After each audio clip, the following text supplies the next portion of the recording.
김성환의 시사야.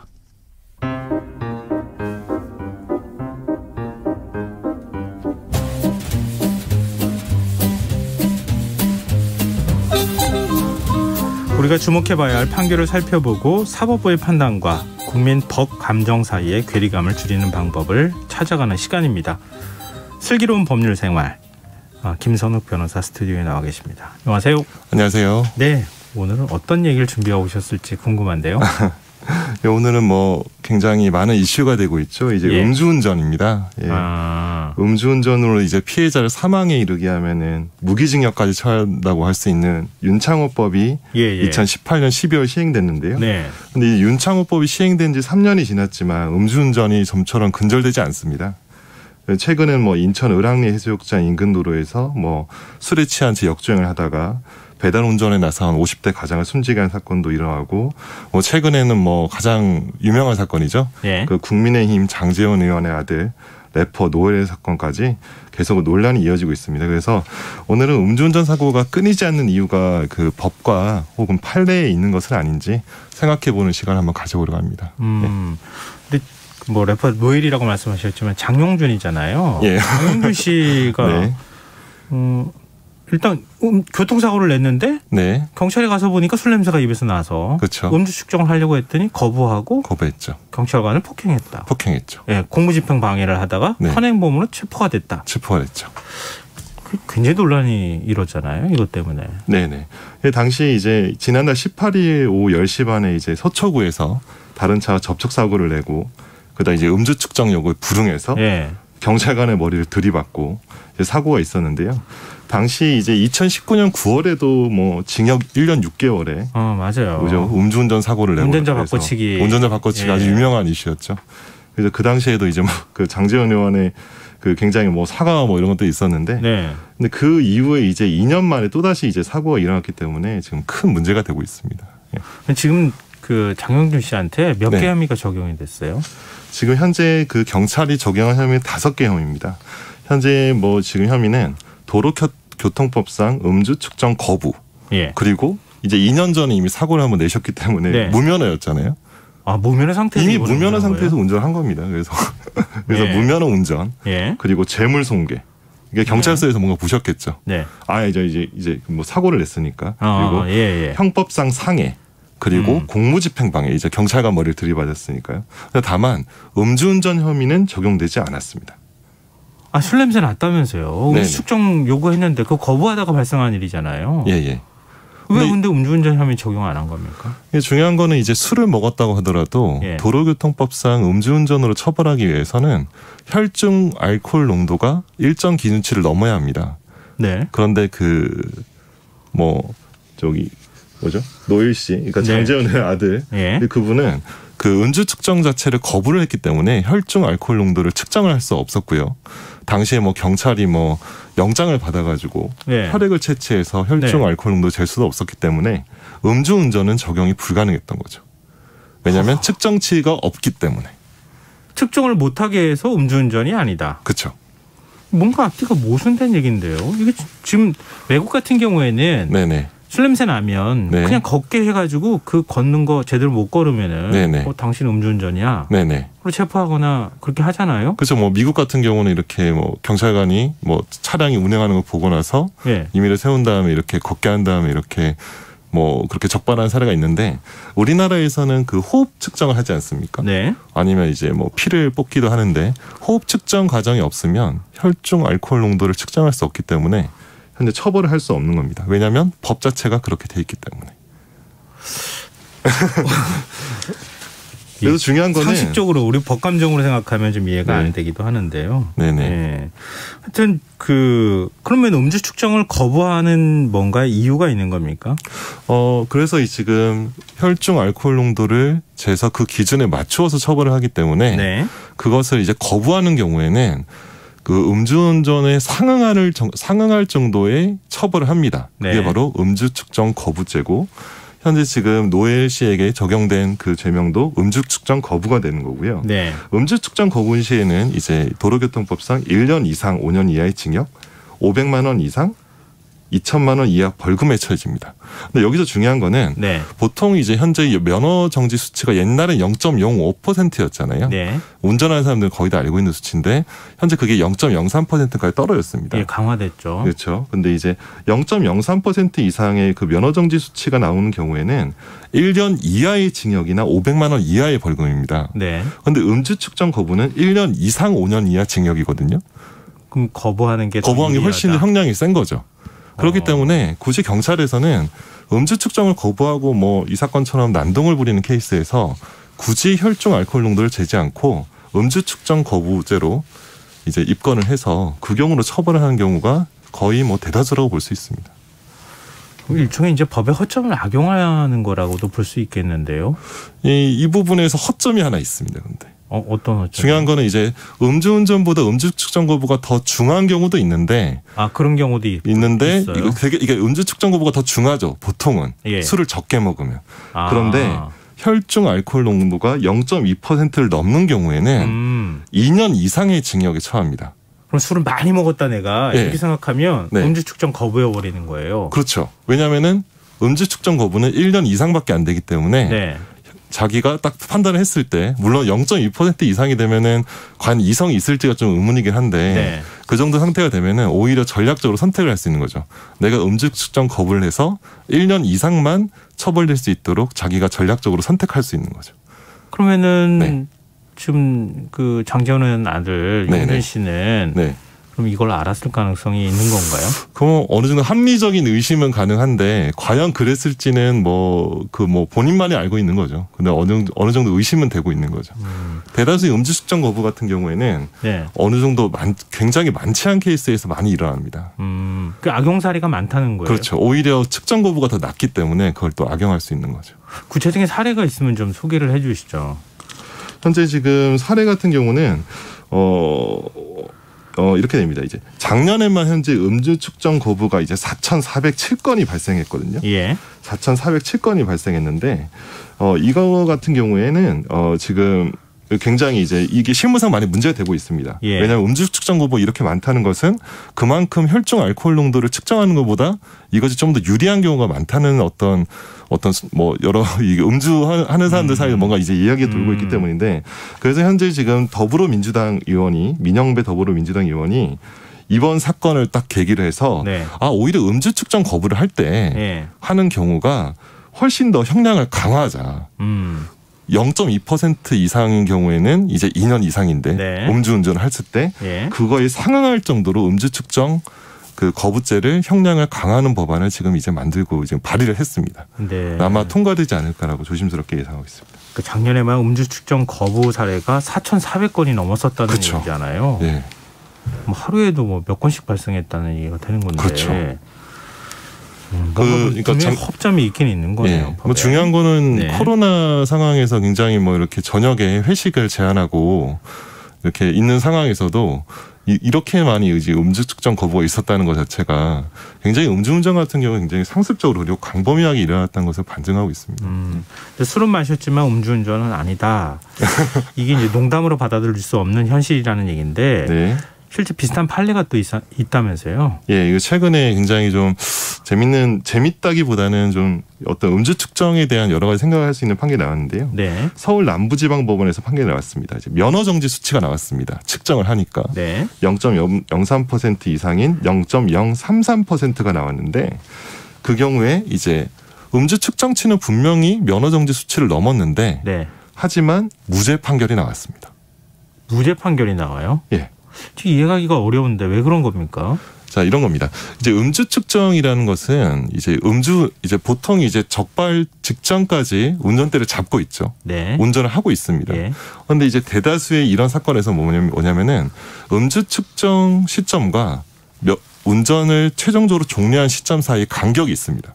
아니면 실랑이를 하는 거죠. 나 지금 이렇게 호흡이 너무 가빠서 호흡을 제대로 할 수 없다. 아니면 나 물 좀 마시고 오겠다. 아니면 변호사한테 좀 전화를 하고 싶다. 이런 식으로 해서 음주 측정 거부를 지연을 하는 거죠. 지연하는 과정이 그렇게 되면은 운전을 한 시점과 측정 시점이 이제 차이가 나게 발생하게 되고요. 그리고 중요한 거는 사람이 술을 먹게 되면은 보통 혈중 알코올 농도가 이제 간에서 이제 분해를 하잖아요. 예. 그 이제 소화 이게 뭐 효소를 이제 뭐 나오게 해가지고 알코올을 분해를 하는데 보통은 혈중 알코올 농도가 시간이 점점 지나가면서 내려간다고 알고 있지만 네. 술 마신 직후에는 혈중 알코올 농도가 오히려 올라갑니다. 아, 직후에는? 네, 올라갑니다. 예. 올라가기 때문에 그래서 이 사람은 어떻게 했냐면은 자기가 측정을 했을 당시에는 제일 올라갔을 시점이다. 그게 한 어느 정도 시간이? 그게 한 30분에서 90분이거든요. 아, 30분에서 술을 90분. 먹고 나서 30분에서 90분 사이는 계속 올라갑니다. 그래서 측정을 한 시점은 90분. 뭐 예를 들면은 술을 먹고 나서 90분에 0.033이 나왔으면 네. 자기가 운전대를 마지막으로 내려놓은 시점까지는 0.033보다 낮다는 거죠. 왜냐하면 점점 혈중 알코올 농도 수치가 올라가니까. 네. 그럼 예를 들어서 뭐 0.025가 될 수 있는 가능성이 있다.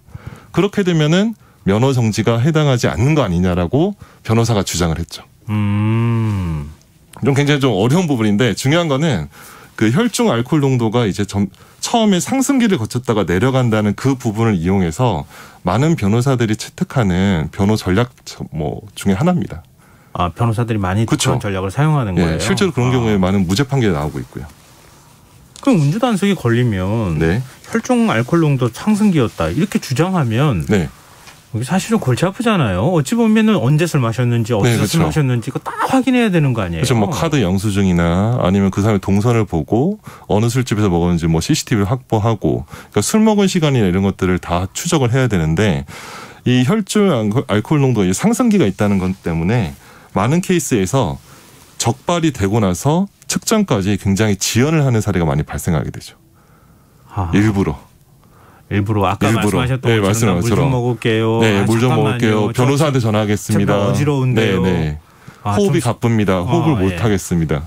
이런 식으로 해서 굉장히 이런 것들이 좀 악용되는 사례가 있습니다. 많은 음주운전 그 하시는 분들 사이에서는 제가 그렇게 실제 들었고요. 근데 그 뭐 법을 아는 사람들 사이에서는 다 알고 있는 내용일 거 아니에요. 근데 좀 어느 정도 입건이 많이 되신 분들 사이에서는 아마 알고 있는 지식일 테고 오히려 이 방송을 통해서 좀 알려질까 봐 좀 걱정이 되는데 실제로 이제 변호사들이 많이 전략적으로 채택하는 방법이죠. 법원에서도 무죄 판결이 왕왕 나오고 있고요. 이거 어떻게 해야 됩니까, 그러면? 이 법을 바꿔야 되는 겁니까? 아니면 어떻게 적용을 좀 더 엄격하게 해야 되는 겁니까? 제가 보기에는, 이 혈중 알코올 농도가 이제 상승기라는 것이 있다는 것은 이미 그 과학적인 검증을 통해서 나온 것입니다. 네. 그런데 이제 면허 정지 수치를 그러면 좀 더 낮춘다거나 아니면 음주 측정을 지연하는 케이스에 있어서는 좀 더 형량을 좀 더 올리는 방안으로 강화하지 않으면은 이런 식의 그 변호 전략이 많이 좀 적용되지 않을까. 그러면서 이런 식으로 분명히 술을 먹었고 네. 어떤 술을 먹은 상태에서 도로교통이나 뭐 어떤 타인의 생명에 굉장히 중대한 위협을 가할 수 있었음에도 불구하고 네. 처벌을 못하는 사례가 발생할 수 있는 거죠. 근데 이제 뭐 중요한 거는 이런 경우에는 이제 면허 정지 수치에 그 간당간당하게 0.03이라고 하면은 0.033, 뭐 0.031 네. 이런 케이스에서는 주장할 수 있지만 이미 뭐 혈중 알코올 농도가 그거보다 훨씬 더 상회하는 경우에는 네. 이런 식의 어떤 변호 전략은 보통 변호사가 취하지 못하죠. 아, 그럼 다 그 정도는 네. 재판부가 네. 판단한다. 그때는 뭐 이미 다 면허 정지로 이제 인정이 되고 이제 처벌이 됩니다. 그런데 그 면허 정지에 근접한 수치의 경우에 이런 경우를 많이 악용하는 사례가 발생하고 있습니다. 그렇군요. 또 다른 알지 못했던 세계를 지금 얘기를 해주고 계시는데요. 이 사실 음주운전과 관련된 게 교통사고하고도 연결이 되고 그래서 굉장히 복잡하기도 하고 또 네. 궁금한 점도 많은데요. 네. 좀 구체적인 몇 가지 사례를 좀 들어서 얘기를 좀 해봤으면 좋겠어요. 네네. 아침이에요. 뭐 보통 네. 새벽인 경우도 많은데 운전을 하다가 네네. 도로 한복판에 차가 세워져 있는 경우를 또 보기도 하거든요. 그렇죠. 근데 만취 운전을 하다가 잠든 사례라고도 할 수 있을 텐데 네네. 이런 경우는 음주운전으로 처벌할 수 있는 겁니까? 그와 같은 경우에는 뭐 케이스마다 다르겠지만 예. 무죄가 되는 경우가 굉장히 많습니다. 무죄가 되는 경우가 많다. 네, 실제 이런 사례가 있었는데요. 이게 술을 마신 뒤 차 안에서 잠이 들었다가 이제 음주운전 혐의로 입건이 됐습니다. 네. 뭐 이거 어떻게 된 거냐면은 춘천시 한 도로에서 30m 구간에 혈중 알코올 농도 0.152% 이 정도면 굉장히 많지 않은 겁니다. 예. 상태로 운전면허도 없이 승용차를 몰 혐의로 재판에 넘겨졌는데 네. 그 운전자가 뭐라고 했냐면은 자기는 술을 마시지 않은 상태에서 운전을 한 다음에 차를 세워두고 가까운 포차에서 술을 막은 다음에 차량으로 돌아와 시동만 켠 채 잠이 들었다. 누가 봐도 뭐 굉장히 좀 어설픈 변명이잖아요. 네. 어설픈 변명인데 당시 이제 뭐라고 했냐면은 법원에서는 이것을 무죄로 판단했습니다. 무죄로 판단해요? 네. 증거가 없다는 건가요? 중요한 건 그거죠. 이 사람이 진짜 이 사람의 말처럼 술을 먹고 들어와서 시동만 켜고 잠이 들었는지 아니면 술을 먹고 나서 운전을 했는지가 입증이 안 되는 거죠. 주변에 어떤 CCTV나 이런 것들이 아마 확보가 안 되지 않았을까 생각이 들었는데 네. 그와 같은 경우에는 분명히 합리적인 의심, 어떻게 보면 강력한 의심이 듦에도 불구하고 무죄로 판단할 수밖에 없죠. 왜냐하면 형법상으로는 뭐 여러 가지 증거가 이렇게 불분명할 때는 피고인의 이익으로 판단해야 됩니다. 그렇기 때문에 이 경우는 처벌할 수 없는 것이죠. 그렇군요. 네. 근데 만약에요 단속을 피해서 도망갔다가 잡히는 경우도 있잖아요. 네네. 이런 경우도 처벌이 안 되는 사례가 있습니까? 이 경우 굉장히 많습니다. 많아요. 예, 심지어 제가 알고 있는 경우는 광주에서 있던 사건은 현직 경위, 예. 경찰 경위가 실제로 그런 일이 있었고요. 예.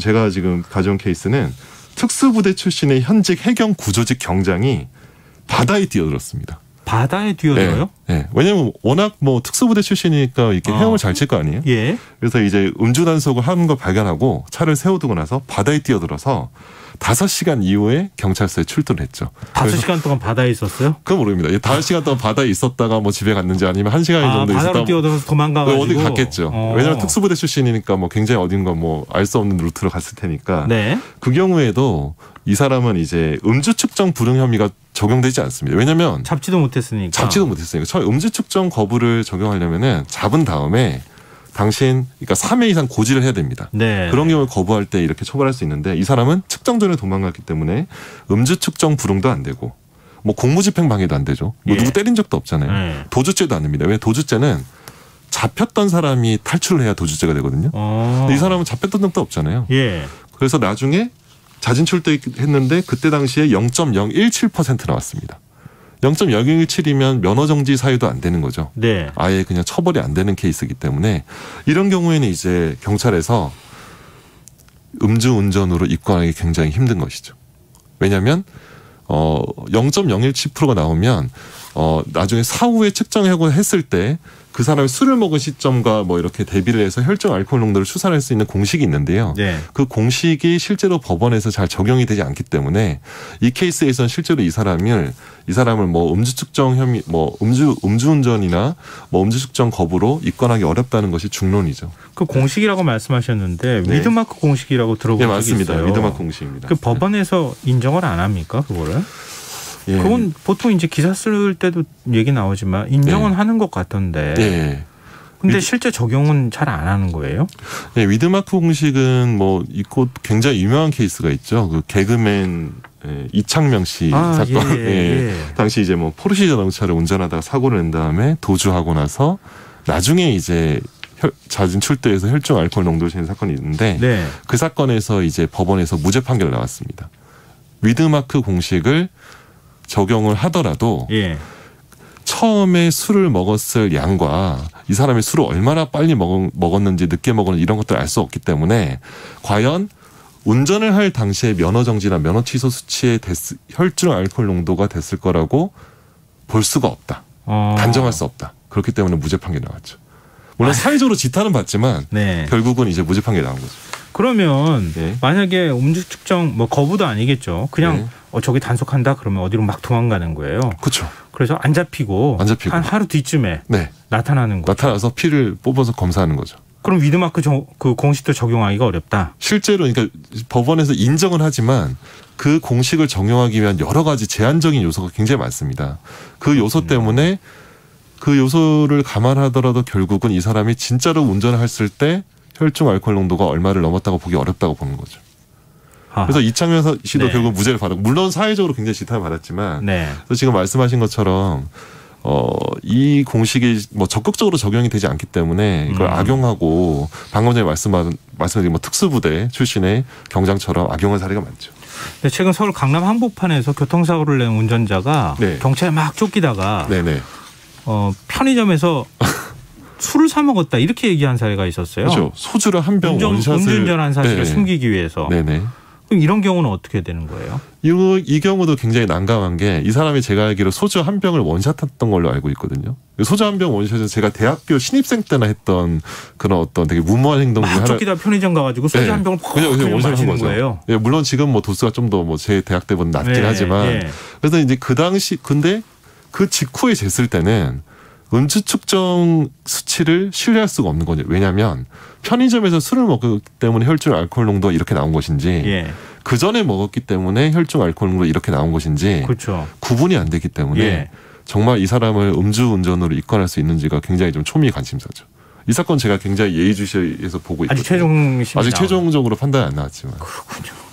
참 음주운전에도 참 이렇게 많은 일들이 있는데 결국 음주운전 막기 위해서 동승자 역할이 굉장히 중요할 것 같아요. 하지 마 이렇게 좀 알려주시는 게 필요하겠네요. 실제로 뭐 동승자 같은 경우는 뭐 별도로 처벌하는 법규는 없는데요. 보통 우리가 이제 뭐 도둑질을 할 때 망을 보는 경우를 이제 처벌하잖아요. 그걸 좀 방조라고 하는데 음주운전을 적극적으로 말리지 않았으면 음주운전 방조죄로 좀 처벌을 좀 기소를 하고 법원으로 처벌하는 요새 추세가 있습니다. 그렇기 때문에 동승자가 술을 먹었을 때 적극적으로 좀 말려주고 대리운전 기사님도 좀 불러드리고 하는 뭐 그런 좀 절차가 좀 필요할 것 같고요. 그리고 뭐 술을 벌컥벌컥 마신다거나 바다에 뛰어온다거나 하는 그런 행동을 좀 안 하셨으면 생명을 잃을 수도 있거든요. 그럼요. 당연히 그렇게 하면 안 되겠죠. 음주운전의 세계에 대해서 좀 복잡하게 오늘 얘기 들어봤습니다. 자, 오늘 슬기로운 법률생활 김선욱 변호사와 함께했습니다. 오늘 말씀 고맙습니다. 감사합니다. 오늘 모바일 상품권 당첨자는 홈페이지 공지사항에서 확인하실 수 있습니다. 김성원의 이사야 여기까지 하겠습니다.